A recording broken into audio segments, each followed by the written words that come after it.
Shalom saudara yang dikasihi oleh Tuhan.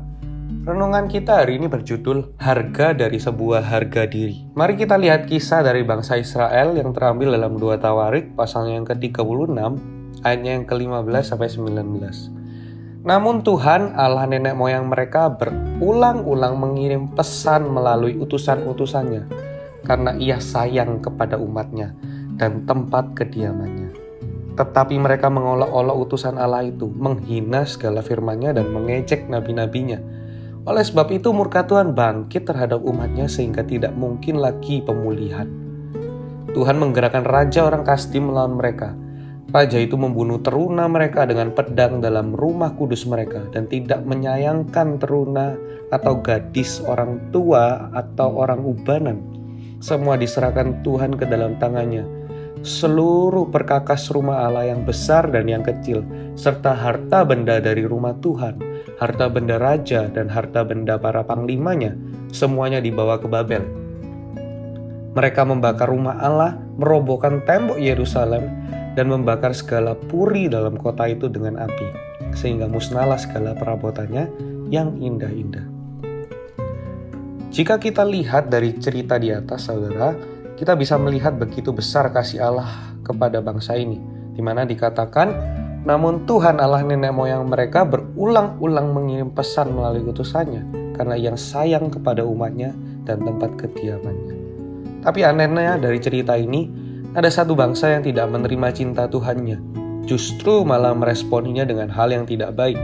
Dikatakan bahwa tetapi mereka mengolok-olok utusan Allah itu, menghina segala firman-Nya dan mengejek-ejek nabinya.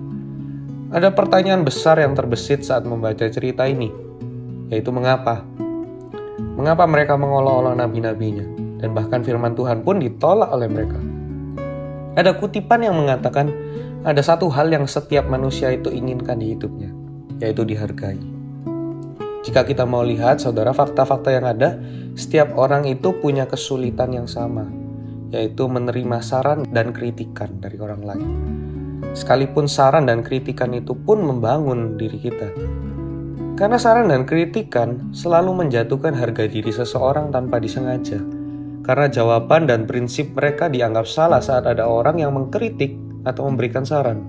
Itu sebabnya ketika seorang ditegur atau diberi masukan, mereka cenderung membela diri dan berargumen bahwa mereka tidak salah. Sama halnya yang dilakukan bangsa yang amat disayang Tuhan ini. Mereka sulit menerima firman Tuhan dan nabi-nabinya, sekalipun disampaikan itu adalah sebuah kebenaran. Karena harga diri mereka lah yang mereka utamakan. Bukankah begitu juga yang sering terjadi kepada kita?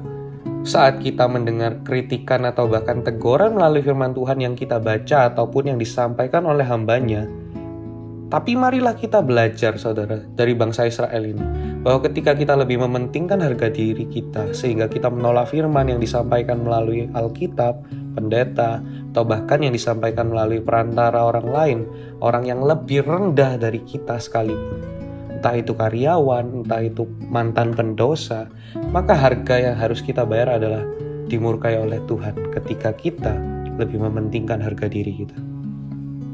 Marilah kita kesampingkan terlebih dahulu harga diri kita. Marilah kita dengar apa yang baik yang hendak mereka sampaikan. Dan jika teguran dan saran itu membangun, mari kita lakukan. Sekalipun yang menegur kita adalah orang yang mungkin dipandang sebelah mata oleh dunia ini. Kesampingkan jabatan kita, pencapaian kita, harga diri kita. Dan marilah kita condongkan telinga kita pada suatu yang benar tanpa memandang siapa yang menyampaikan. Tuhan Yesus memberkati.